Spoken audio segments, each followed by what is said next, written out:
करूंगा ना, व्हाट्सएप पे करूंगा आप लोगों के जो टॉपिक हैं उनके रेलिवेंट प्रॉब्लम स्टेटमेंट यानी कि जो आप लोगों की होगी, तो उसके अंदर आप लोगों के ना एंड पे एक लिंक होगा, वो लिंक डाटा सेट का होगा, यानी कि जिसको मैं जो चीज सेंड करूंगा उसके एंड पे मैंने एक लिंक पेस्ट किया हुआ है, तो वो लिंक आप लोगों के डाटा सेट का आएगा। आप उसी लिंक को एज इट इज कॉपी करके ब्राउजर में पेस्ट करके ओपन करोगे तो वो आप लोगों को एक डाटा सेट का लिंक पेज मिलेगा, वहां से डाउनलोड की ऑप्शन होगी, तो आप लोगों को वहां से डाटा सेट डाउनलोड करने के लिए यानी कि डाटा सेट मिल जाएगा आप लोगों को वहां से। Okay sir. ये NA कौन है?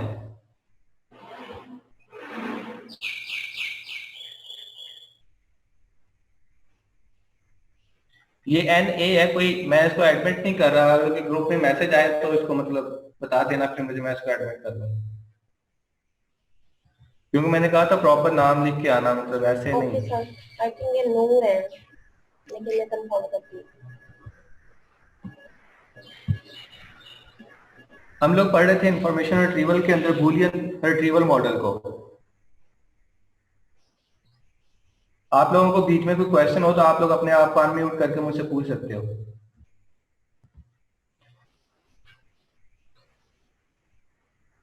बूलियन रिट्रीवल मॉडल से स्टार्ट करने का मकसद ये था कि मतलब अभी तक ये बूलियन रिट्रीवल मॉडल यूज हो रहा है हमारे पास इंफॉर्मेशन को रिट्रीव करने के लिए, यानी कि हमारा सबसे स्टार्टिंग मॉडल भी यही है और अभी तक यूज भी हो रहा है।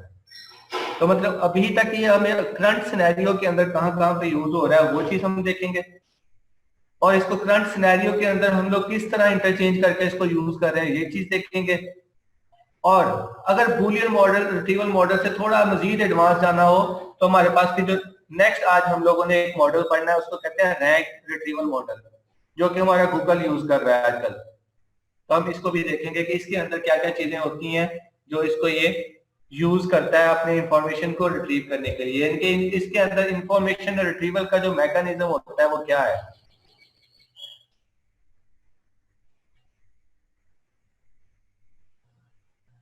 अब बूलियन रिट्रीवल मॉडल को जब यूज करते हुए मैंने आप लोगों को स्टार्ट में ये भी बताया था कि इंफॉर्मेशन रिट्रीवल मॉडल की जो डेफिनेशन है वो हमारे पास आने वाले वक्त के साथ साथ ही अपडेट होती जा रही है, यानी कि अब जो हमारे पास इंफॉर्मेशन रिट्रीवल मॉडल है उसके मुताबिक हमारे पास इंफॉर्मेशन रिट्रीवल जो है वो जस्ट डेटाबेसेस में से इंफॉर्मेशन को रिट्रीव करना नहीं है, बल्कि कुछ डॉक्यूमेंट्स में से भी हम लोग इंफॉर्मेशन रिट्रीव कर सकते हैं।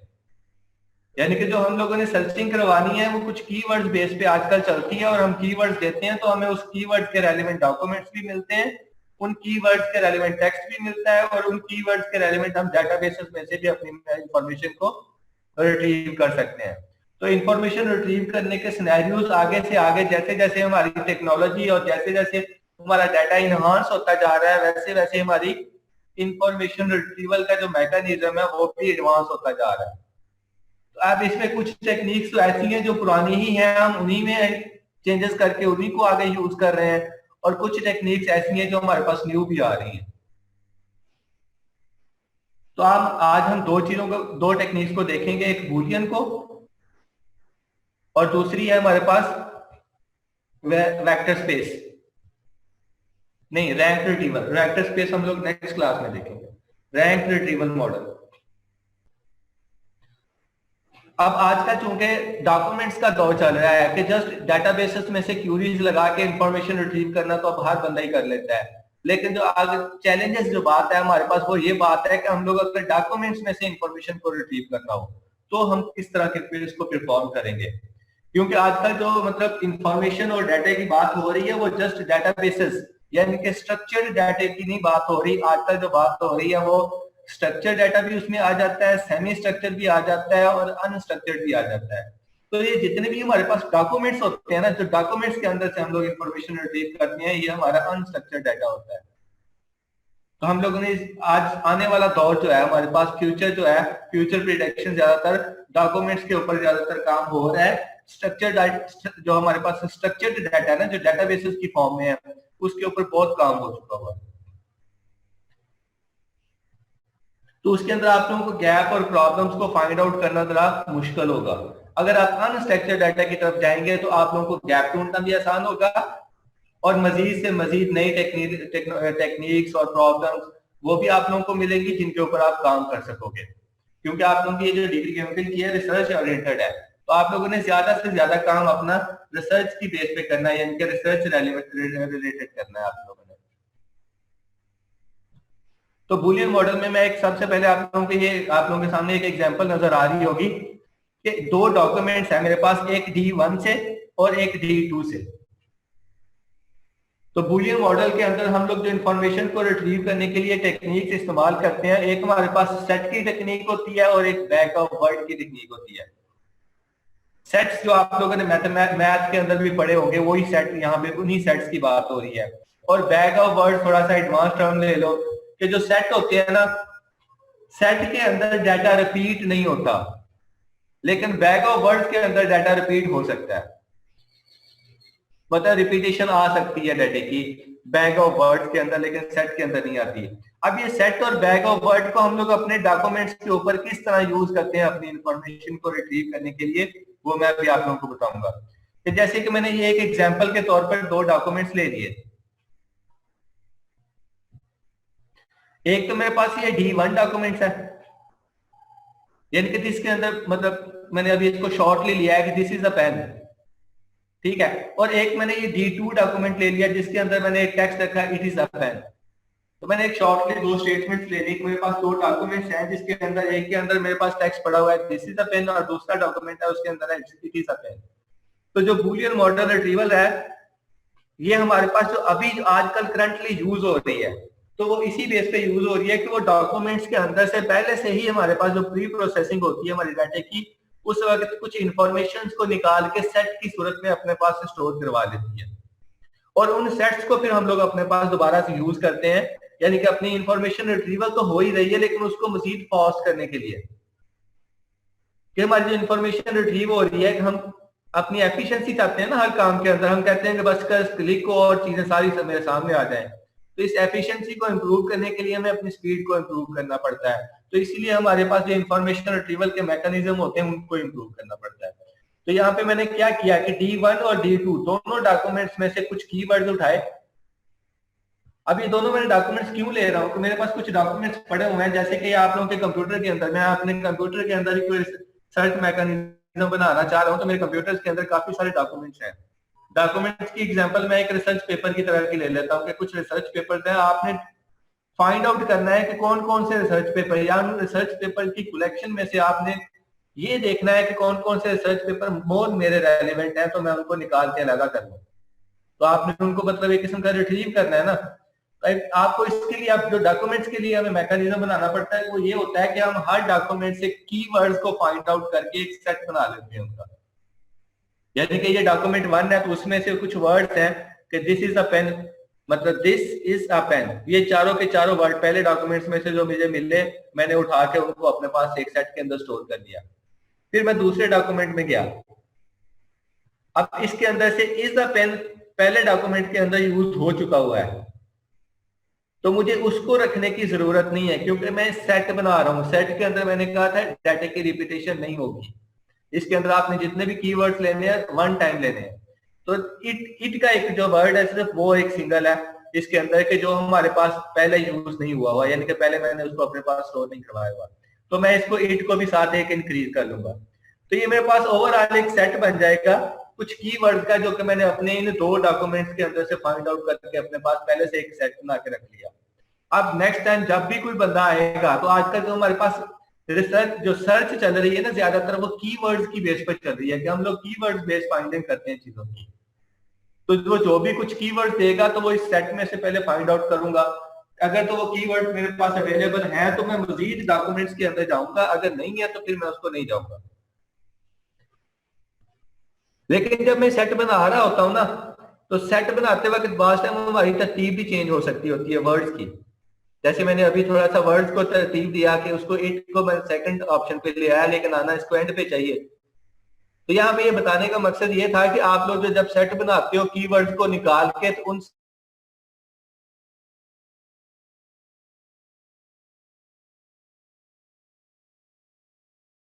इक्वल टू BAC, ये दोनों चीजें बराबर है कि हमारे पास ए भी दोनों में है, बी भी दोनों में है, सी भी दोनों में है। हम जस्ट ये चीज देखते हैं कि जो वर्ड्स हमारे पास कीवर्ड एक सेट के अंदर है वो दूसरे के अंदर भी है कि नहीं है।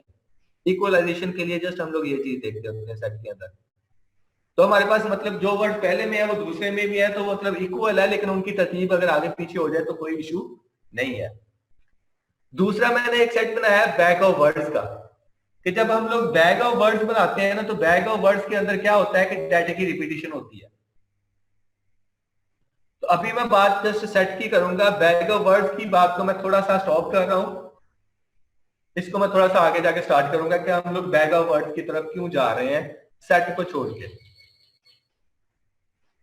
तो यहां तक तो बात की सेट की, तो हम लोग किस तरह करते हैं कि डॉक्यूमेंट्स में से कुछ कीवर्ड्स को निकाल के जो उस डॉक्यूमेंट्स में यूज हुए होते हैं उनको एक सेट की फॉर्म दे लेते हैं, और फिर इन सेट्स को हम लोग यूज करते हैं आगे अपनी इंफॉर्मेशन को रिट्रीव करने के लिए। जैसे कि मैंने आप लोगों को एक सेट के अंदर से मैथमेटिकली चीजों को निकालने का लास्ट टाइम एक फार्मूला भी बताया था।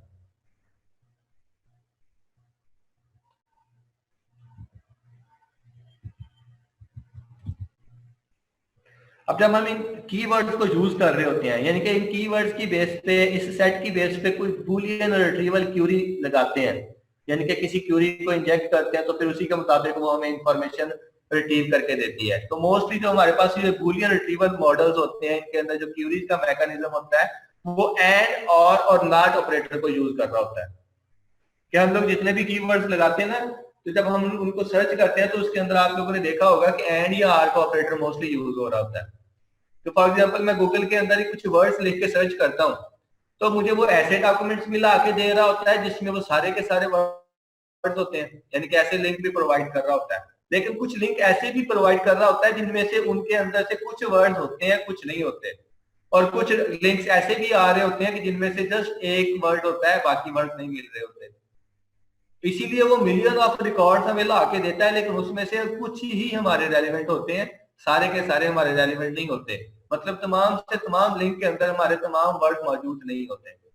तो उसकी रीजन यही होती है कि वहां पे ये हमारे पास एंड और ऑपरेटर यूज हो रहा होता है, कि जो वर्ड के दरमियान में जो गूगल यूज करता है वो मोस्टली और ऑपरेटर को यूज करता है, कि पहला वर्ड नहीं तो दूसरा वर्ड, दूसरा वर्ड नहीं तो तीसरा वर्ड। मतलब जो हमारे पास गूगल के अंदर जो सर्च हो रही है वो कीवर्ड बेस हो रही है, और वो बूलियन के अंदर से आर ऑपरेटर को यूज कर रहा है, और एट द एंड पे जो रिजल्ट आ रहा है हमारे पास वो यस और नो की फॉर्म में आ रहा है। मतलब है तो ठीक है, उस लिंक को उठा के अपने पास मतलब ले आएगा, अगर नहीं है तो फिर नहीं है। तो हमारे पास जो क्यूरी की बेस पे एट द एंड पे रिजल्ट बनता है ना, वो यस और नो की फॉर्म में बनता है। तो मतलब वहां पे भी हमारा ये बूलियन जो क्यूरी मैकेनिज्म है ये यूज हो रहा है। दूसरी बात उसने क्यूरी टर्म्स की है, मतलब कोई भी हम लोग एंड और या नॉट ऑपरेटर को लगा के कोई एक क्यूरी की टर्म बनाते हैं, उसको हम लोग फिर मतलब कहीं ना कहीं किसी ना किसी सर्च इंजन में इंजेक्ट करते हैं और उसी के मुताबिक अपनी इंफॉर्मेशन को रिट्रीव कर लेते हैं। तो कहते हैं view each document as a set of terms, कि जब हम लोग ये इंफॉर्मेशन रिट्रीवल का काम कर रहे होते हैं तो हम हर एक डॉक्यूमेंट को ऐसे ही देख रहे होते हैं कि ये एक सेट है कुछ टर्म्स का। कि जैसे मैंने अभी आप लोगों को ये लास्ट स्लाइड के अंदर दिखाया है कि हर डॉक्यूमेंट का हम लोग इस तरह कीवर्ड्स निकाल के एक सेट बनाते होते हैं, फिर उस सेट में से हम लोग अपनी सर्चिंग करते हैं। अब वो जो कीवर्ड्स होते हैं वो हम लोग वन टाइम लेते हैं, क्योंकि हम लोग डॉक्यूमेंट बनाने वाले बंदे को तो नहीं कह सकते कि ये एक वाला कीवर्ड आपने एक बार यूज कर लिया तो आपने दोबारा यूज नहीं करना। हम लोगों ने खुद ही अपने मैकेनिज्म को, रिट्रीवल मैकेनिज्म को इतना स्ट्रॉन्ग बनाना है कि मतलब हमें डॉक्यूमेंट जैसा भी हो उसके मुताबिक अपनी इंफॉर्मेशन रिट्रीवल के ऊपर हमारे इफेक्ट नहीं होना चाहिए। तो हम लोग सेट बनाने का एक मेन मकसद यही होता है कि हम अपने उस डॉक्यूमेंट में से यूनिक जो कीवर्ड होते हैं उनको उठा के अपने पास एक सेट बना लें, और जब हमारे पास इंफॉर्मेशन रिट्रीवल के लिए कोई क्यूरी आए तो वो सिर्फ सेट में से उन कीवर्ड्स को फाइंड आउट करे। ये ना हो कि वो डॉक्यूमेंट्स में सर्च आउट करना शुरू कर दे, तो डॉक्यूमेंट में जब वो सर्च करेगा तो वो एक ही कीवर्ड कई जगह पे यूज हुआ होगा, तो फिर उतनी जगह पे उसको ऐड बार बार जाना पड़ेगा, तो हमारा इंफॉर्मेशन का जो रिट्रीवल मैकेनिज्म होगा वो स्लो हो जाएगा। तो इसलिए हम सेट बनाते हैं। तो हर एक डॉक्यूमेंट को एज ए हम लोग एक सेट के तौर पर देख रहे होते हैं, ताकि हर एक डॉक्यूमेंट का एक सेट बना के एट द एंड पे हम उसको इंटरसेक्ट करके और एक मतलब इस तरह हम लोग अपने पास तरतीब बनाते जाते हैं। अगर हमारे पास डाटा ज्यादा होता जा रहा है ना, तो हर एक डॉक्यूमेंट का एक सेट, फिर आगे उसका इंटरसेक्शन, फिर उसका आगे मतलब इस तरह एक तरतीब बना देते हैं अपने डाटे की, ताकि हमारे पास इंफॉर्मेशन रिट्रीवल मैकेनिज्म जो है वो फास्ट हो सके। तो कहता है documents match condition are not. Primary commercial retrieval tools for 3 decades, मतलब 3 दिहाइयों से मतलब ये हमारे पास जो प्राइमरी कमर्शियल रिट्रीवल टूल्स हैं ये यूज हो रहे हैं। तो जैसे कि हम लोग मतलब ये मेल्स को भी यूज कर रहे हैं, ये जो सर्चिंग को भी यूज कर रहे हैं, और हमारे पास वेब के ऊपर जो डाटा की सर्चिंग होती है ये भी कीवर्ड्स की बेस पे हो रही है। तो मतलब ये काफी अरसे से हमारे पास यही काम चल रहा है, और सारे का सारा जितना भी सर्चिंग मैकेनिज्म है सारे का सारा किसी न किसी यस नो की बेस पे हमें आंसर्स दे रहा है, और उसी की बेस पे हम अपनी इंफॉर्मेशन को फिर रिट्रीव कर रहे हैं। तो many professional search engine for example lawyers still like Boolean queries, मतलब इसकी इसी खासियत की वजह से मतलब बहुत सारे सर्च इंजन हैं जो अभी तक इस बूलियन क्यूरीज को मतलब यानी कि बूलियन जो मैकेनिज्म है हमारा रिसर्च का, इसको यानी कि पसंद करते हैं और अभी तक यूज भी कर रहे हैं। Money search system you use also Boolean, जैसे कि मतलब कुछ सर्च इंजन जो आप भी यूज कर रहे हैं, जैसे कि हम लोग ईमेल की यूज करते हैं, तो ईमेल के अंदर जो हमारे पास सर्चिंग होती है ना वो भी एक बूलियन फॉर्म है। अब वहां पे बूलियन फॉर्म कैसे है कि हमने जब किसी एक वर्ड की बेस पे अपने ईमेल तो हमारी जितनी भी इनबॉक्स में ईमेल पड़ी हुई होती हैं, जब हम कोई एक वर्ड या कोई एक नाम लिख के अपनी ईमेल्स को सर्च करने की कोशिश करते हैं ना, तो मैं फॉर एग्जांपल मतलब एक नाम लिखा है और उस नाम की मैंने ईमेल ढूंढनी है, तो मुझे वो उस नाम से जितनी भी ईमेल्स आई हुई होंगी वो मुझे ला के तो दे देगा, लेकिन वो उसको किसी प्रॉपर फॉर्मेट के साथ रैंक नहीं करेगा, यानी कि उस डाटे की बेस पे उसको तरतीब नहीं दे रहा। जो वो तरतीब दे रहा है उसकी डेट के क्रोनोलॉजिकल एक ऑर्डर हम कहते होते हैं, मतलब इसको तो वो हमें जो इंफॉर्मेशन रिट्रीव करके दे रहा है वो क्रोनोलॉजिकल ऑर्डर के अंदर दे रहा है कि जो उसकी जो एक तरतीब बन रही है वो डेट्स की बेस पे बन रही है कि पहली मेल की स्टेट को आई थी, दूसरी मेल की स्टेट को आई थी, तीसरी मेल की स्टेट को आई थी, ना कि मैं जो वर्ड की बेस पे सर्च कर रहा हूँ, ना कि वो उस बेस पे उस ईमेल की तरतीब बना रहा है।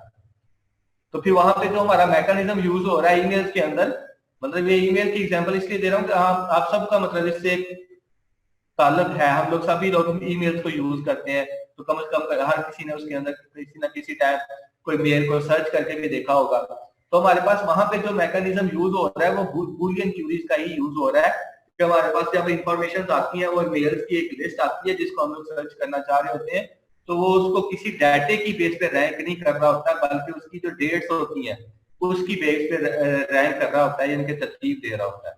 तो उस ऑर्डर को हम लोग क्रोनोलॉजिकल ऑर्डर कहते हैं।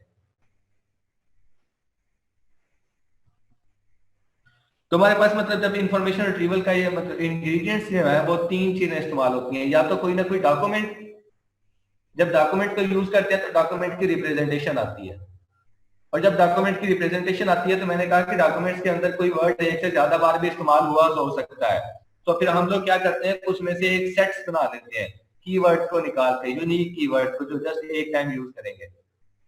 फिर उस डॉक्यूमेंट की रिप्रेजेंटेशन की बेस पे हम लोगों ने अपनी क्यूरीज की फॉर्मुलेशन करनी होती है।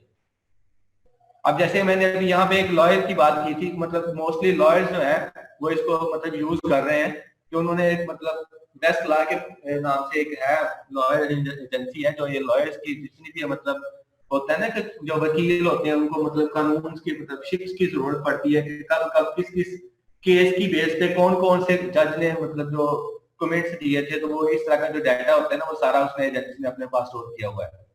अब वहां पे उनको मतलब उस डाटे को रिट्रीव करवाने के लिए क्यूरी जो एक्सपर्ट होते हैं उनको जरूरत पड़ती है, क्योंकि वहां पे भी वो बूलियन मैकेनिज्म यूज करते हैं, तो बूलियन मैकेनिज्म के अंदर हमें अपनी हमारी जो क्यूरीज होती हैं वो स्ट्रांग होनी चाहिए, इसलिए उनको क्या जरूरत पड़ती है क्यूरी फॉर्मुलेशन की। तो क्यूरी फॉर्मुलेशन करने के लिए हमें फिर ऐसे बंदों की जरूरत पड़ती है जो क्यूरी डिजाइन करने के लिए एक्सपर्ट होते हैं। तो यहाँ पे फिर मतलब अभी यहाँ पे एक प्रॉब्लम है कि उनका जो एक मैकेनिज्म बना हुआ है बूलियन को, कि वहां पे हमें आप इंफॉर्मेशन को रिट्रीव करने के लिए ऐसे बंदों की जरूरत पड़ती है जो क्यूरीज राइट करने में एक्सपर्ट होते हैं। अगर हमें वो बंदे नहीं मिलते, मतलब क्यूरीज हमारी फॉर्मुलेशन प्रॉपर नहीं होती, तो हमारी इंफॉर्मेशन भी प्रॉपर रिट्रीव नहीं हो सकेगी। तो यहाँ पे अभी ये ड्रॉबैक एक है। तीसरी चीज हमारे पास क्यूरी प्रोसेसिंग होती है, जो कि एट एंड पे जब हम उसको इंजेक्ट करते हैं तो एक प्रोसेस होने के बाद कुछ ना कुछ इंफॉर्मेशन आपको रिट्रीव करके दे रही होती है। तो ये जो मैंने अभी आप लोगों के सामने एक वेस्ट की एग्जांपल कोट की थी कि largest commercial legal search service है in terms of the number of paying subscribers, मतलब कुछ सब्सक्राइबर्स हैं इसके पास जो पेइंग है, over over 500,000 subscriber performing million of searches a day. तो million of peoples, million of searches एक दिन के अंदर इसके ऊपर परफॉर्म कर रहे होते हैं, और इसके अंदर जितना भी डाटा है वो टेक्स्ट फॉर्म के अंदर है, मतलब वो लॉ की एजेंसी है ना, तो लॉ के रेलिवेंट जो हमारे पास रूल्स वगैरह होते हैं, कानून होते हैं, वो सारे टेक्स्ट फॉर्म में आ रहे होते हैं। तो कहते हैं the service was started in 1975 से इन्होंने ये सर्विस अपनी स्टार्ट की हुई है, और आए दिन मतलब इनहांसमेंट आती जा रही है, वो ये परफॉर्म करते जा रहे हैं और अपने अपने मैकेनिज्म को उस लिहाज से इम्प्रूव करते जा रहे हैं। लेकिन वो लोग भी अभी तक बूलियन मैकेनिज्म को ही यूज कर रहे हैं अपनी इंफॉर्मेशन को रिट्रीव करने के लिए। तो 2005 के अंदर Boolean search called terms and connectors कि हमारे पास अब इनको, क्योंकि जैसे जैसे मैंने अभी कहा कि जैसे इनको क्यूरी राइट करने वाले बंदों की जरूरत पड़ रही थी, तो इन्होंने फिर मतलब अपनी सर्च को थोड़ा सा इंप्रूव किया, बूलियन ही रखा, लेकिन टर्म्स एंड कनेक्टर्स की बेस पे इसको उन्होंने मतलब थोड़ा सा इंप्रूव कर दिया कि कुछ कीवर्ड्स की बेस पे भी इसके अंदर सर्चिंग होना स्टार्ट हो गई। तो was still the default and used by a large percentage of users. Also rank retrieval has been available since 1992। इनके अंदर कुछ रैंक रिट्रीवल मतलब अवेलेबल थी, लेकिन फिर भी इनको कीवर्ड्स की टर्म्स की बेस पे सर्चिंग मैकेनिज्म को इंप्रूव करने की जरूरत पड़ी, क्योंकि इनको मतलब वो क्यूरी एक्सपर्ट्स नहीं मिल रहे थे, तो इन्होंने फिर अपने मैकेनिज्म को इंप्रूव किया। तो कहता है इंफॉर्मेशन नीड। अब यहाँ पे हमारे पास एक भी आप लोगों को एक एग्जांपल करके दिखाता हूँ। मतलब एक मेरे पास नीड है, फिर हम उस नीड के मुताबिक अपनी क्यूरी को डिजाइन करते हैं, जैसे कि बेस्ट लॉ वाले कर रहे हैं। वो क्या करते हैं कि एक बंदा आता है कि जो उसको इंफॉर्मेशन की जरूरत है, information on the legal queries involved in prevent the disclosure of trade secrets by employees. अब इसने ये इसकी इंफॉर्मेशन नीड थी। अब इसने इस इंफॉर्मेशन नीड के मुताबिक हमें एक क्यूरी एक्सपर्ट की जरूरत पड़ेगी उसको क्यूरी को डिजाइन करने के लिए।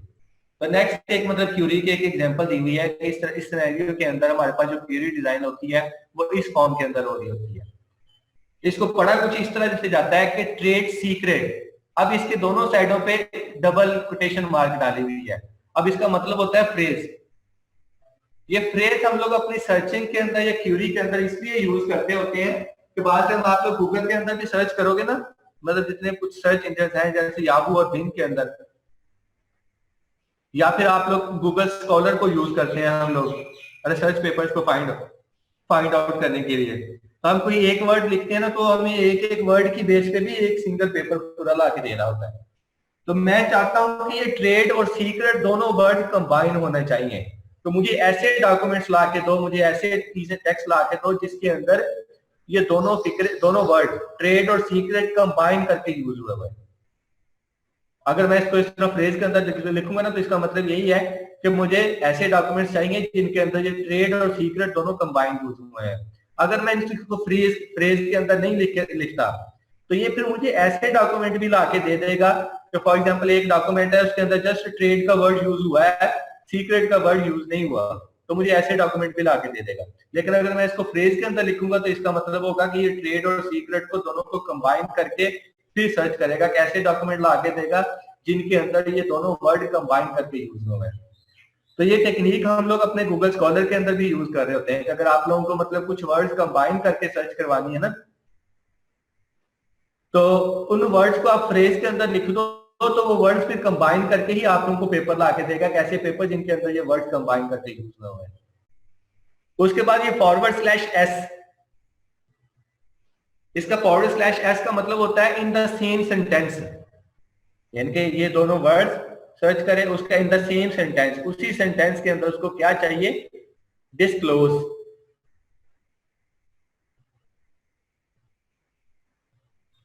अब डिस्क्लोज से मतलब डिस्क्लोजर भी बनता है, डिस्क्लोज भी बनता है। डिस्क्लोज यानी कि इस ऐसे तक कुछ डिफरेंट वर्ड्स बन रहे हैं, मतलब डिस्क्लोजर भी वही मतलब फाइंड आउट करना चाह रहा है, डिस्क्लोजर भी और डिस्क्लोज भी, और डिस से कोई और भी वर्ड बन रहे हैं तो वो भी। जैसे कि इसने ये वर्ड यहाँ पे इसकी इंफॉर्मेशन नीड के अंदर था ना, इसने इसको यहां तक लिखा उसके बाद नहीं लिखा, क्योंकि इसको लिखने वाला हर बंदे का इसको लिखने का तरीका का चेंज हो सकता है। कि जैसे कि आता है ना कि कुछ वर्ड के मतलब वो हम लोग फॉर्म्स यूज करते होते हैं सेंटेंस के लिहाज से, ये इस वर्ड की फर्स्ट फॉर्म है, ये सेकंड फॉर्म है, ये थर्ड फॉर्म है, तो हमारे फिर वर्ड उस लिहाज से चेंज होते जाते होते हैं। तो हो सकता है किसी बंदे ने अपने डॉक्यूमेंट में इसको किसी तरह एक तरह यूज किया हो, किसी दूसरे बंदे ने उसको उसकी सेकंड फॉर्म यूज कर ली हो, तो फिर इसको हमें लिखने का तरीकाकार होता है कि हम उसका जो जितना वर्ड हमारा सेम हो सकता है ना उतना पूरा लिख देते हैं, उसके बाद हम लोग एक्सक्लेमेशन साइन डाल देते हैं ये वाला। अब इसका मतलब यही होता है कि ये इतना वर्ड वो ढूंढे, उसके बाद चाहे यूआरई आ रहा है चाहे कुछ और आ रहा है, बस स्टार्ट के अंदर उस वर्ड का ये इतना हिस्सा होना चाहिए, वो उस वर्ड को भी ला के यानी कि उस डॉक्यूमेंट को भी ला के मुझे देते। फिर in the same sentence prevent का पूरा वर्ड, फिर in the same sentence employ. अब ये एम्प्लॉय इतना तो लिखा ही जाता है हर जगह पे, लेकिन कुछ लोग इस तरह इसको एम्प्लॉयज भी लिख देते हैं जिनके आगे एस का भी आगे इजाफा हो जाता है। अब यहाँ पे भी मेरे पास वर्ड्स की चेंज आ रही है, यानी कि इस वर्ड को कोई बंदा किसी और तरह भी लिख सकता है, तो मुझे वो भी डॉक्यूमेंट लाना चाहिए, तो फिर उसके साथ भी हम लोग इस तरह इसको एक्सक्लेमेशन साइन को डाल देते हैं। तो हमारे पास जो क्यूरी मैकेनिज्म होता है ना इस बूलियन सर्च के अंदर, वो कुछ इस तरह का होता है कि हम अपनी क्यूरीज को इस तरह राइट कर रहे होते हैं। अब इसी से मुताल्लिक एक इंफॉर्मेशन नीड और भी है कि जिसके अंदर मेरे पास क्यूरी का मैकेनिज्म थोड़ा सा चेंज हो जाएगा।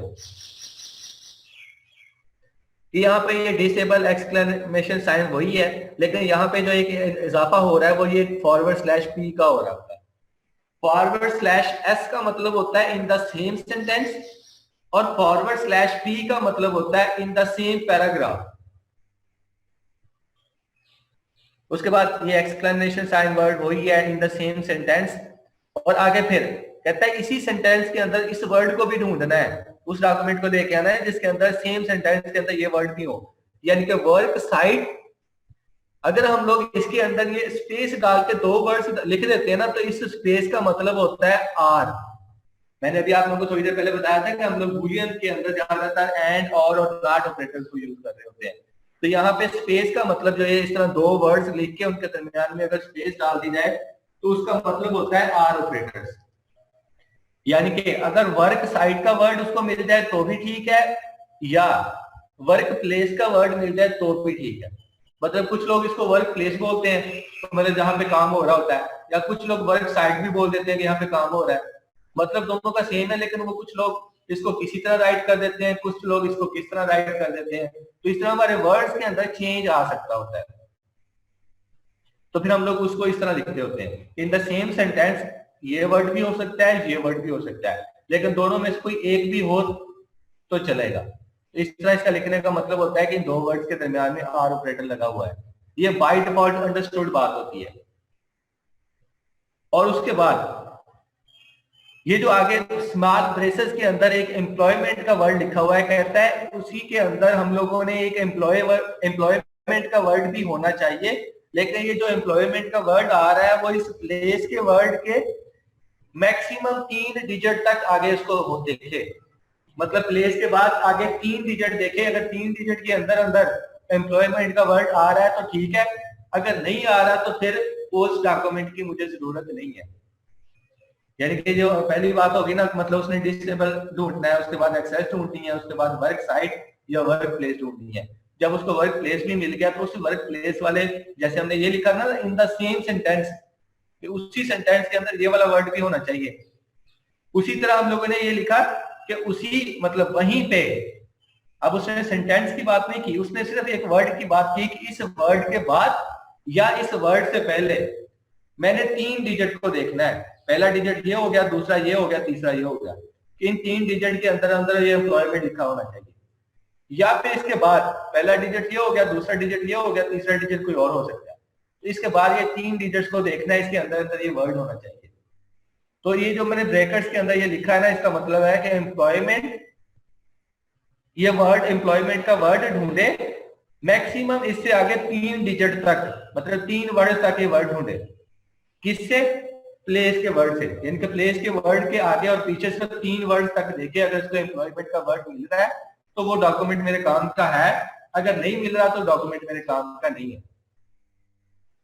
अभी हमारी क्यूरीज के अंदर इस तरह की जो इन्हांसमेंट हो रही है ना, यही हमें अपने बूलियन मैकेनिज्म को इंप्रूव करने के लिए हो रही है। जब हम किसी चीज के अंदर कोई एफिशिएंसी या इंप्रूवमेंट इंक्रीज करते हैं तो हम लोग इस तरह की उसके अंदर इन्हांसमेंट्स लेके आते हैं। तो मतलब ये चीजें हमारे पास, अब ये चीजें राइट करने के लिए अब हमारे पास ये चीजें टफ हो रही है ना, कि इन क्यूरीज को राइट करना और इस तरह का ये मैकेनिज्म बनाना, ये किसी क्यूरी एक्सपर्ट बंदे का ही काम है। हर बंदा इसको नहीं कर सकता। मतलब ये काम वही कर सकता है जिसको क्यूरीज के बारे में बहुत ज्यादा नॉलेज है। तो हमारे पे अपने बूलियन मैकेनिज्म के अंदर अपनी क्यूरीज को इंप्रूव करने की जरूरत थी। अपनी क्यूरीज को इंप्रूव करने के साथ साथ हमें क्यूरी एक्सपर्ट्स की भी जरूरत पड़ रही थी, क्योंकि ये क्यूरीज राइट करने का काम सिर्फ क्यूरीज एक्सपर्ट ही कर सकते हैं। तो इसलिए फिर हम लोग बूलियन से आगे और मैकेनिज्म के अंदर जाएंगे। यानी कि जो मैं बातें कर रहा हूँ ये बूलियन के मैकेनिज्म के अंदर ड्रॉबैक्स की बात कर रहा हूँ। पहले मैंने उसकी जो होते हैं ना प्रोज एंड कॉन्स, तो पहले मैंने उसके फायदों की बात की, अब उसके कुछ नुकसानात की बात कर रहा हूँ। तो एक इंफॉर्मेशन नीड नीचे और भी है, मतलब ये 3 टाइप की क्यूरीज लगा के दिखाई हुई है, लेकिन इसके अंदर मतलब वही चीजें एक्सप्लेनेशन, पैराग्राफ और वहां ये चीजें वही है सारी जो ऊपर हम लोगों ने देख ली है।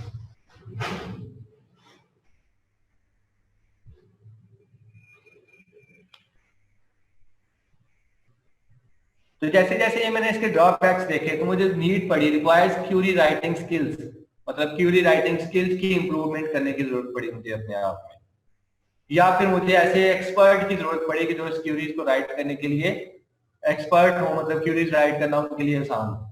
तो ये मेरे पास ड्रॉबैक आ गया इसका। तो कहता है Boolean queries often result in either too few, मतलब इसके अंदर ना काम हो रहा है कि एक फीस्ट का एक फैमिन का। तो मतलब इसके अंदर या तो वो हमें बहुत ज्यादा इंफॉर्मेशन ला के दे देता है या फिर ला के नहीं देता। ये कब होता है जब वो हमें इंफॉर्मेशन ला के नहीं देता, हमारे पास रिजल्ट 0 के बराबर आ रहे होते हैं। तो जैसे हमने अब ऊपर क्यूरी राइट की थी कि हमारा जो क्राइटेरिया होता है वही इतना स्ट्रिक्ट हो जाता है बाद टाइम कि हमें वो कोई रिजल्ट फाइंड आउट करके दे रहा होता है। जैसे मैंने ऊपर 3 टाइप की क्यूरीज दिखाई, तो तीनों के अंदर मैकेनिज्म डिफरेंट था और बड़ा स्ट्रिक्ट था। तो जरूरी नहीं कि वो उस मैकेनिज्म के मुताबिक, पूरे मैकेनिज्म के मुताबिक हमें कोई डॉक्यूमेंट मिले या फिर मैं उसके मुताबिक किसी टेक्स्ट को फाइंड आउट कर सकता हूँ।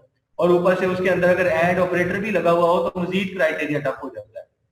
तो ये अपने इस टफ क्राइटेरिया की वजह से ये बूलियन मैकेनिज्म था, या तो हमें कभी कोई इंफॉर्मेशन ला के नहीं देता था या फिर मिलियन फॉर्म में ला दे देता था। ये मिलियन फॉर्म में तब आती थी जब हम एंड की जगह पे आर ऑपरेटर यूज कर लेते थे, मतलब तमाम कंडीशन में से कोई एक भी ट्रू हुई तो उसने सारे डॉक्यूमेंट ला के दे देने। तो मतलब इसमें फीस्ट और फैमिन का भी एक लाए अमल था। अब ये हमारे पास एक किस्म का एक ड्रॉबैक भी है और एक फायदे वाली बात भी है। It takes a lot of skills to come up with a query that produces a manageable number of hits and gives few, मतलब अगर हम एंड ऑपरेटर को यूज करते हैं तो हमारे पास few रिजल्ट्स आते हैं, और अगर हम आर ऑपरेटर को यूज करते हैं तो बहुत ज्यादा रिजल्ट्स आ जाते हैं हमारे पास। तो मतलब ये कुछ हमारे पास ड्रॉबैक्स थे इन चीजों के और कुछ फायदे भी थे। तो जब हम लोग इन चीजों को, ड्रॉबैक्स को देखते हैं तो हमें अपने मॉडल को फिर मजीद इनहांस करने की जरूरत पड़ी। मतलब अभी तक ये मैंने कुछ एग्जांपल आप लोगों को ऐसी भी दी है, जैसे कि मैंने ईमेल की दी है, अभी तक बूलियन मैकेनिज्म को यूज कर रहे हैं ये वाले ड्रॉबैक्स होते हुए भी, लेकिन उन मैकेनिज्म की, उन मतलब लोगों की प्रायोरिटी जो है वो अपनी चीजों को ज्यादा एफिशिएंट करना नहीं है, तो इसलिए वो अभी तक बूलियन के ऊपर ही है। लेकिन जो हमारे पास गूगल है तो अपने आप को आए दिन इंप्रूव करने की कोशिश कर रहा है, लेकिन उसने कहा कि नहीं, मुझे अपने अपने मैकेनिज्म को इंप्रूव करना है, मैंने अपने कस्टमर को अच्छे से अच्छा मैकेनिज्म देना है अपनी इंफॉर्मेशन को रिट्रीव करने के लिए। तो फिर उसने क्या किया, एक रैंक रिट्रीवल मॉडल ले आया। कहता है rather than the set of document satisfying a query expression, मतलब बजाय इसके कि मैं उसको मतलब जो पूरी क्यूरी को सेटिस्फाई कर रहे हैं मैं सिर्फ उसी डॉक्यूमेंट को रैंक करूं, नहीं, मैं उस क्यूरी के अंदर से कुछ पार्ट्स को भी जो सेटिस्फाई कर रहे हैं तो मैं उस डॉक्यूमेंट को भी सर्च आउट कर लूंगा, या उसमें से कोई कुछ कीवर्ड्स को भी सेटिस्फाई कर रहा है तो मैं उस डॉक्यूमेंट को भी रिट्रीव कर लूंगा। लेकिन मैं क्या करूंगा, उन डॉक्यूमेंट्स को रैंक कर दूंगा। ऐसे डॉक्यूमेंट जिनके अंदर मुझे वो वर्ड्स बहुत ज्यादा मिकदार में मिल रहे हैं उसको मैं सबसे टॉप प्रायोरिटी में रख दूंगा, और ऐसे डॉक्यूमेंट्स जिसके अंदर मुझे वो कीवर्ड्स बहुत कम मिकदार में मिल रहे हैं उसको मैं उस ना बॉटम साइड पे ले जाऊंगा। यानी कि मैं क्यूरीज को रन जरूर होने दूंगा, ऐसा नहीं होने दूंगा कि इंफॉर्मेशन कभी मेरे पास कोई रिट्रीव होके आए ही ना, ऐसा नहीं होगा। मैं इंफॉर्मेशन जरूर रिट्रीव करूंगा, लेकिन मैं क्या करूंगा कि वो इन इंफॉर्मेशन को रैंक कर दूंगा। और यही वजह है कि जब गूगल के अंदर हम लोग सर्च करते हैं कोई चीज को तो हमारे पास million of information, million of links आ जाते हैं, लेकिन उसमें से जो टॉप पहले कोई 1 2 या 3 पेजेस ही जो हमारे रेलिवेंट होते हैं, बाकी हमारे मोस्टली रेलिवेंट नहीं होते। इसीलिए हम लोग, आप लोगों भी मोस्टली देखा होगा कि फर्स्ट पेज से ही अपनी इंफॉर्मेशन को जस्ट चेक करते हो, ज्यादा से ज्यादा कोई बंदा दूसरे या तीसरे पेज पे चला जाएगा, इससे मजीद आगे नहीं जाएगा, क्योंकि हमें पता है कि उसने वो जो चीजें वाकई हमारे रेलिवेंट थी उसको रैंक ऑटोमेटिकली कर दिया, ऑटोमेटिकली वो टॉप पे ले आया, तो हम तो टॉप वाले लिंक को देखते हैं, उसके बाद देखते ही नहीं। रैंक के साथ साथ उसने किया कि फ्री टेक्स्ट क्यूरीज की भी उसने, मैं अपने जो रैंक करने के साथ साथ जो दूसरा उसने एफिशिएंसी लेके आया वो फ्री टेक्स्ट क्यूरीज। मतलब अभी जो हम लोगों ने बुलियन के अंदर क्यूरीज लिखी थी वो फ्री टेक्स्ट नहीं की, उसके अंदर हमें कोई ना कोई टेक्निक यूज करनी पड़ रही थी, exclamation sign in the same sentence in the same paragraph, या फिर वो आ गया फॉरवर्ड स्लैश डाल के नंबर डालते थे कि इतने डिजिट तक ये नंबर होना चाहिए। तो इस तरह की चीजें हमारे पास वहां पे रिस्ट्रिक्ट थी, लेकिन गूगल ने दूसरा जो साथ किया वो हमें फ्री टेक्स्ट क्यूरी लिखने का मैकेनिज्म भी दिया कि हम जब गूगल के अंदर कुछ लिख के सर्च करते हैं तो हमारा कीवर्ड को लिखने का कोई तरीकाकार फिक्स नहीं होता, हम ऐसे ही कीवर्ड को लिखते हैं, वो वैसे ही उनको जस्ट एज ए क्यूरी के तौर पर इंजेक्ट करवा देते हैं, कि उसके अंदर हम कोई स्पेशल कैरेक्टर्स को यूज नहीं कर रहे होते अपने कीवर्ड्स को या अपनी क्यूरी को एक प्रॉपर फॉर्मेट देने के लिए। तो दूसरा काम उसने फ्री टेक्स्ट क्यूरीज कहा, मतलब जो अपनी आसान वर्ड के अंदर आप कोई भी क्यूरीज को यूज कर सकते हैं। इसी बात वो कह रहा है कि in principle there are two separate choices here, but in practice rank retrieval has normally been associated with free text queries and vice versa. तुम्हारे पास उसने दोनों चॉइस दी हुई हैं, लेकिन हम लोग इसको जो फ्री, इसको rank retrieval has normally been, हम लोग इसी को यूज करते हैं। लेकिन हम लोग इस फ्री टेक्स्ट के अंदर ये जो फ्रेज वाली मैंने बात की थी ना वो अभी भी है। जैसे गूगल या गूगल स्कॉलर के अंदर हम किसी वर्ड्स को जब ये डबल कोटेशन मार के अंदर लिख रहे हैं ना तो वो फिर वो उन वर्ड्स को कंबाइन करके ही सर्च करवाता है। ये बात उसने अभी तक रखी हुई है अपने पास। तो इसी तरह हमारे पास ये यानी कि आप लोगों को बेसिक चीजें बताने का मकसद यही है कि हमारे पास किस तरह चीजें इनहांस हो रही हैं। तो पहले हमारे पास इंफॉर्मेशन रिट्रीव करने का कौन सा मैकेनिज्म था, फिर कौन सा आया, फिर कौन सा आया, तो मतलब किस तरह चीजों के अंदर इंप्रूवमेंट्स आ रही है।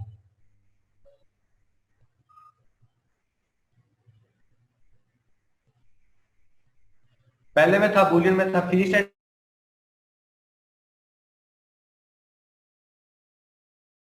बात हो रही थी, फीस्ट एंड पेमेंट की यहाँ पे बात हो रही है फॉस्ट फीस्ट एंड पेमेंट, वही इनके फीस्ट एंड पेमेंट की बात दोबारा आ गई।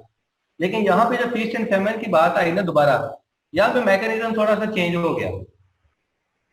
अब मैकेनिज्म यहाँ पे चेंज क्या हुआ है कि यहाँ पे कहते हैं when a system produces a ranked result set, कहता है large result sets are not an issue, कि जब हम लोग चीजों को अपने पास से रैंक कर लेते हैं ना, फीस एंड पेमेंट की बात हो रही है ना, फिर तो जब हम अपने पास चीजों को रैंक कर लेते हैं तो हमारे पास जो पहले इशू था ना बुलियन के अंदर, तो बहुत ज्यादा इंफॉर्मेशन लास्ट में दे देता था, तो कहता है वो इशू अब हमारे पास इशू नहीं रह जाता क्योंकि हम लोगों ने चीजें रैंक करके उसको दे दी। तो हमने बता दिया कि ये वाली टॉप प्रायोरिटी की जो चीजें हैं वो तुम्हारे मोर रेलिवेंट है, तो आप ये वाली यूज कर लो, आप बाकियों को छोड़ दो, इग्नोर करो, तो अगर आप लोगों के रेलिवेंट नहीं है। तो आप लोगों के पास इशू तो था, मतलब बहुत ज्यादा मिलियन फॉर्म में अभी भी रिकॉर्ड आ रहे थे, लेकिन जो हमने चीजों को रैंक कर दिया ना उसने हमारे उस इशू को रिजोल्व कर दिया कि कोई बात नहीं, मतलब मिलियन ऑफ रिजल्ट आ रहे हैं तो कोई बात नहीं, लेकिन तुम्हें रैंक करके तुम्हारे रेलिवेंट इन्फॉर्मेशन मिल रही है तो तुम आप उसको यूज करो, बाकियों को इग्नोर कर दो। लेकिन ये प्रॉब्लम अभी भी है। गूगल अब जो नेक्स्ट फ्यूचर वर्क कर रहा है वो इसी चीज के ऊपर कर रहा है कि वो ये जो मिलियन ऑफ रिकॉर्ड्स आ रहे थे ना, इनको वो कैसे कैसे इंप्रूव कर सकता है। तो इनको इंप्रूव करने के लिए जो उसके पास मतलब कुछ है चीजें तो डिसीजन के अंदर, पहले तो यह कि वो wish to return in order the document most likely to be useful to the searcher, हम लोग उसको रिटर्न उसी के मुताबिक करें जो उसके रेलिवेंट है। How can we rank order the document in the collection with respect to query. अगर हम उस क्यूरी की क्यूरी वो टेक्स्ट क्यूरी की बात हो रही है, तो हम जब उसको रैंक करके देते हैं तो हमारे पास इसका एक सोल्यूशन तो ये है कि असाइन अ स्कोर, कि हम उस डॉक्यूमेंट को एक स्कोर असाइन कर दें, क्योंकि हम उस डॉक्यूमेंट में से कीवर्ड्स लेके सेट तो बना ही रहे हैं, और जब हम उसको सर्चिंग करते वक्त, सेट निकालते वक्त, कीवर्ड्स को मतलब निकालते वक्त उसमें से ये भी चेक कर रहे हैं कि एक कीवर्ड कितनी बार यूज हुआ है। अगर हम उन वर्ड को एक फ्रीक्वेंसी दे के वही स्कोर अपने डॉक्यूमेंट को असाइन करते हैं उस फ्रीक्वेंसी की बेस पे, तो फिर मेरे पास इस चीज को इम्प्रूव किया जा सकता है, मजीद इम्प्रूव किया जाता है कि हम लोग जा सकता है। हम लोग जो उसको रैंक करके दे रहे हैं डॉक्यूमेंट, जो टॉप प्रायोरिटी पे हम लोग उसको डॉक्यूमेंट्स को शो करवा रहे हैं, उनको मजीद हम लोग बेटर कर सकते हैं। किस तरह कि उनको हम लोग एक स्कोर असाइन करते हैं, कि जब हम वर्ड के सेट बनाते हैं तो उस वर्ड हम लोग उन वर्ड की फ्रीक्वेंसी निकाल लें, और उस फ्रीक्वेंसी को यूज करते हुए हम अपने डॉक्यूमेंट को कोई ना कोई एक स्कोर दे दें। उस स्कोर की बेस पे फिर हम लोग अपने उस डॉक्यूमेंट को मजीद बेटर कर सकते हैं। मतलब ये तो था क्यूरी अप्रोच वाला तरीकाकार ही। लेकिन अभी जो गूगल, मतलब अगर फ्यूचर वर्क के लिहाज से बात करूं तो गूगल काम कर रहा है वो सिमेंटिक्स के ऊपर काम कर रहा है, कि जस्ट ये तो हो गया ना वो वर्ड जो डॉक्यूमेंट के अंदर यूज हुए हैं, लेकिन अभी जो गूगल फ्यूचर में मतलब काम करने के लिए चीजें अपनी मैनेज कर रहा है वो सिमेंटिक्स के ऊपर जा रहा है। यानी कि जो वर्ड यूज हुए हैं वो तो है ही हैं, लेकिन उन वर्ड के जैसे होता है ना, एक वर्ड के आगे 7-8 सिनोनिम्स भी आ जाते हैं। अब गूगल उन सिनोनिम्स के ऊपर भी काम कर रहा है, कि वो वर्ड्स के ऊपर तो उसके पास एक सोल्यूशन है ही है कि डॉक्यूमेंट को फ्रीक्वेंसी देके, वर्ड को फ्रीक्वेंसी देके डॉक्यूमेंट को एक स्कोर असाइन कर देगा, ताकि मुझे मोर रेलिवेंट अपने रिजल्ट्स पता चल सके। ये तो वो कर ही रहा है, लेकिन वो दूसरा जो काम फ्यूचर के लिए कर रहा है वो ये कर रहा है कि वो अपने पास जितने भी उसके पास मतलब जो वर्ड्स आते हैं ना, उन वर्ड की सिमेंटिक्स के ऊपर काम कर रहा है, उनकी मीनिंग्स को भी लेके वो डॉक्यूमेंट में से सर्च कर सके, यानी कि मोर रेलिवेंसी के लिए। कि जो उसके पास मिलियन ऑफ रिकॉर्ड आ रहे हैं वो मिलियन ऑफ रिकॉर्ड्स नहीं आएंगे, जस्ट मतलब कुछ रिकॉर्ड्स आएंगे, और वो जस्ट वही होंगे जो उस बंदे के रेलिवेंट होंगे वाकई। यानी कि रेलिवेंट रिकॉर्ड नहीं आने चाहिए, क्योंकि जितना रिकॉर्ड डाटा बढ़ेगा उतनी ट्रैफिक मतलब बढ़ेगी, जितनी ट्रैफिक बढ़ेगी हमारी स्पीड का इशू बढ़ेगा।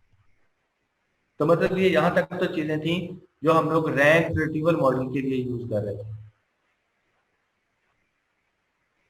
ये आगे इसका रिसोर्स बताया हुआ है स्लाइड का, मतलब इसके रेलिवेंट आपको जितनी भी आगे मुझे स्टडी करनी है वो चैप्टर 1 है IIR बुक का, और एक ये वेब लिंक दिया हुआ है, आप लोग वहां से जाके इसके बारे में स्टडी मजीद कर सकते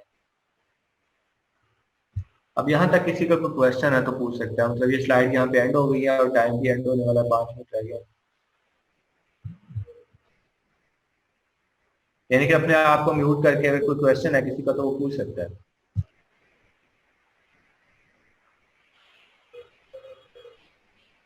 ऑल क्लियर? जी सर।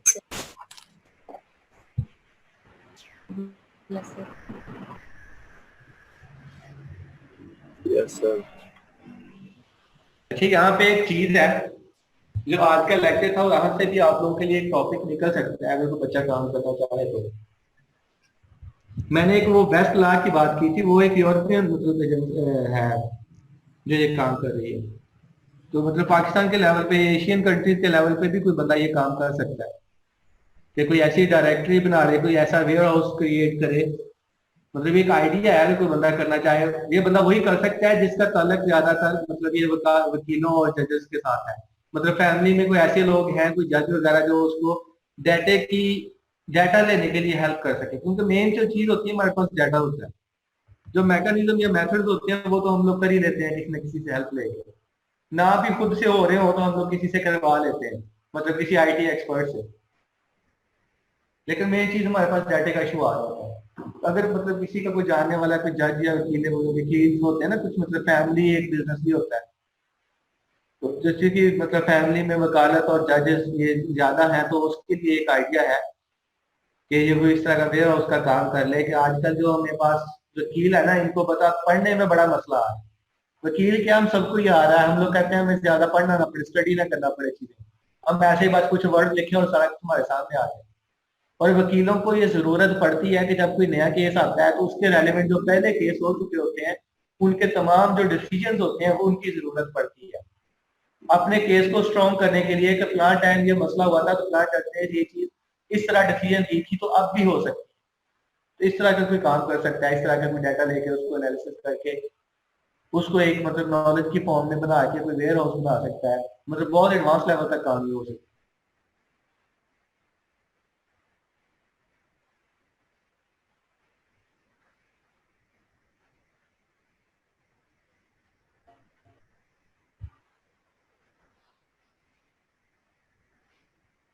पहले आप लोग ऐसे चुप करते थे तो मैं समझता था कि शायद रहते ही चुप चुप है आप लोग, लेकिन आज मुझे पता चल गया कि आप चुप चुप चुप रहने वाले नहीं है। या तो फिर आल क्लियर है या आल क्लियर है। नहीं सर, मुझे लगता है सो गए हैं सब। मैं वही इसीलिए दो ऑप्शन दे रहा हूँ ना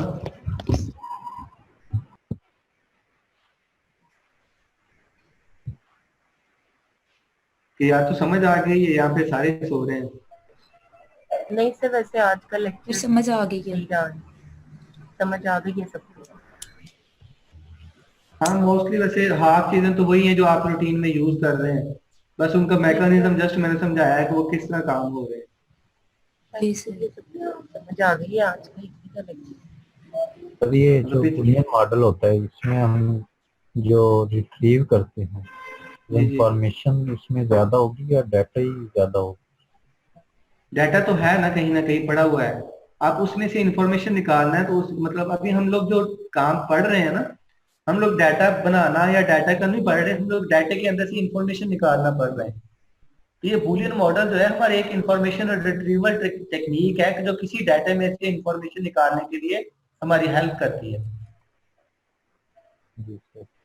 और दूसरा अब जैसे कि सर मैंने ये मिसाल दी ईमेल वाली, तो ईमेल के अंदर डाटा तो हमारा ऑलरेडी पड़ा हुआ है, उसके अंदर हम इसको यूज करते हुए अपने वहां पे एक इंफॉर्मेशन रिट्रीव करते हैं। तो जो उसका बैकएंड मैकेनिज्म है वो बूलियन ही है। उसकी मैंने आपको मिसाल दी कि वहां पे जो हमारे पास सर्च करने के बाद तरतीब आती है वो कोई एक क्रोनोलॉजिकल तरतीब आती है, कोई उसकी रैंकिंग नहीं यूज होती।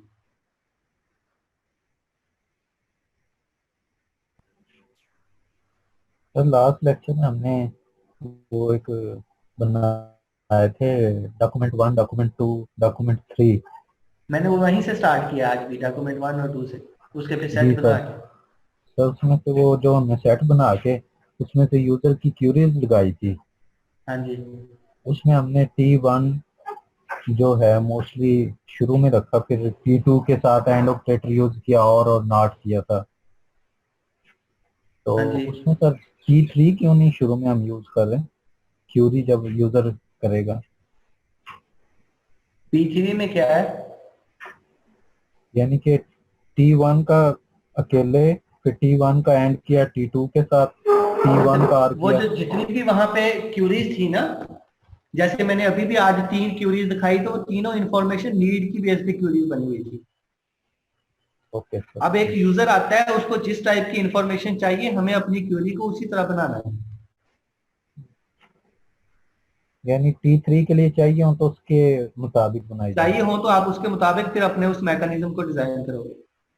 ओके सर, थैंक यानी कि आप लोग मतलब इंफॉर्मेशन रिट्रीवल हो, मतलब आप ऐसे बंदे हो, आईटी एक्सपर्ट्स हो जो इंफॉर्मेशन रिट्रीव कर सकते हो किसी भी डाटा में से। तो आपके पास कोई भी बंदा आएगा डाटा लेके, उसको वो आपको कहेगा कि यार इसमें से मुझे इस टाइप की इंफॉर्मेशन निकाल दो, बजाय इसके मुझे इसको सारे को खुद एक बार मैनुअली देखना पड़े।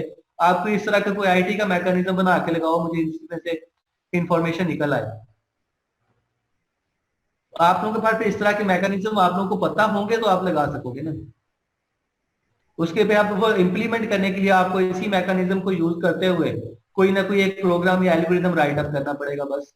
और वो जो आप लोग प्रोग्राम राइट करोगे वो उसकी रिक्वायरमेंट के मुताबिक होगा कि जो इंफॉर्मेशन जिसको चाहिए उसकी रिक्वायरमेंट्स क्या है। ओके सर, थैंक अब इस मैकेनिज्म के लिए हमारा डाटा भी किसी तरतीब में होना जरूरी है। इसके लिए मेरा मतलब एक करंटली एक सिनेरियो हुआ था जो कसूर का एक हुआ था, वहां पे मेरे एक टीचर थे, उनको भी हायर किया गया था उस काम के लिए कि वो वहां पे कसूर के जितने भी लोग थे ना, वहां पे उनके ना टेक्स्ट मैसेजेस लेके और टेक्स्ट मैसेजेस यानी कि टेक्स्ट फॉर्म में जितना भी डाटा था उनको जो टेलीकम्युनिकेशन से मिला यानी कि मोबाइल से और इस तरह की चीजें लेके उसमें से उन्होंने वर्ड बेस्ड सर्चिंग की थी कि जो उस मतलब ये जो एक हादसा हुआ था कसूर में, तो उस वर्ड बेस्ड सर्चिंग की थी। तो उस सर्चिंग की बेस पर उन्होंने निकालना था कि किस मोबाइल नंबर से इस टाइप के वर्ड मैसेज हुआ है, लेकिन वो काम हो नहीं पाया था क्योंकि हमारे पास वो जो डाटा था ना वो एक उसकी कोई तरतीब नहीं थी, वो कुछ मोबाइल से लिया हुआ था मोबाइल कंपनी से और उनका भी डाटा भी इतना खास तरतीब से नहीं था, तो मैकेनिज्म प्रॉपर पूरा बन नहीं पाया। लेकिन फिर भी ना जिसकी वजह से हमारे पास वो इंफॉर्मेशन प्रॉपर रिट्रीव नहीं हो रही थी, हो तो रही थी मतलब मोबाइल नंबर्स मिल रहे थे लेकिन वो जो मिल रहे थे वो प्रॉपर नहीं मिल रहे थे, उनको किसी ना किसी तरीके से किसी और बंदे ने भी यूज किया हुआ था। तो इस इन सारे मैकेनिज्म के साथ साथ हमारे डाटे की एक तरतीब होना भी जरूरी है।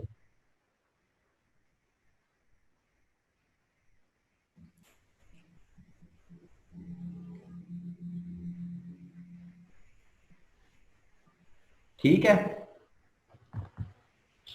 जी sir, thank you. Sir attendance हो गई है? बस 1 मिनट अभी होने लगे। Okay sir.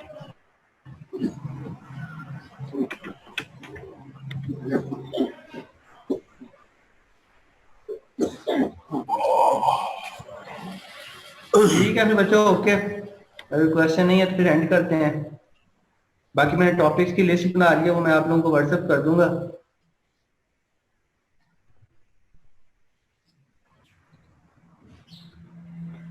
अटेंडेंस हो गई?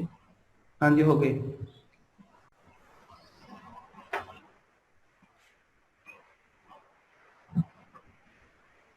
ग्रुप में मैसेज कर देना व्हाट्सएप वाले में उसका नाम लिख के। सर आज हमारी सारी क्लास ही प्रेजेंट है, 45 स्टूडेंट्स ही, मैंने चेक कर ली है। चलो ठीक है फिर रहने देना। अभी प्रेजेंट है, हाँ जी। ओके फिर, हाँ, अल्लाह हाफिज। अल्लाह ओके हाफिज। सर, अल्लाह हाफिज। Okay sir, thank you.